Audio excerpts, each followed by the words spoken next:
ஒரு அழகிய கிராமத்தில், அடர்ந்த காட்டின் அருகே, ஒரு அன்பான குடும்பம் வசித்தது. அந்த குடும்பத்தின் தந்தை மிகுந்த உழைப்புடன் விவசாயம் செய்வார். அவர் ஒரு வெள்ளை வேஷ்டி அணிந்திருப்பார். அம்மா புத்தாடை போல் ஒளிரும் பட்டு சேலை அணிந்து, வீட்டைப் பார்த்துக் கொள்வார். அவர்களுடைய குட்டி மகன், கோழிகளுடனும், மயிரான குஞ்சுகளுடனும் விளையாட மிகவும் விரும்பினான். மதியச்சந்திரன் ஒளிரும் இரவு. ஒரு இரவு, ஒரு புத்திசாலி நரி மெல்ல கோழி கூண்டிற்கு அருகே நுழைந்தது. அதன் கண்கள் ஒளிர, அது மெதுவாக குரலிட்டு சொன்னது, இன்றிரவு நான் ஒரு விருந்து சாப்பிடப் போகிறேன். ஆனால், அந்த சிறுவன் அந்த நரியை பார்த்துவிட்டான். அவன் உடனே தன் தாயையும் தந்தையையும் எழுப்பினான்.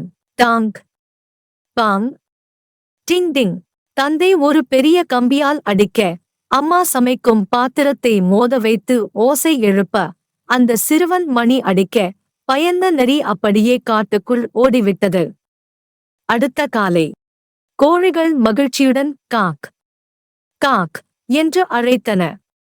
குடும்பம் சந்தோஷமாக குண்டு சிரித்தது. அவர்கள் அனைவரும் ஒன்றுபட்டு, அன்புடனும் புத்தியுடனும் செயல்பட்டதாலே, கோழிக் கூட்டத்தையும் அதன் சிறிய குட்டிகளை பாதுகாக்க முடிந்தது. முடிவு.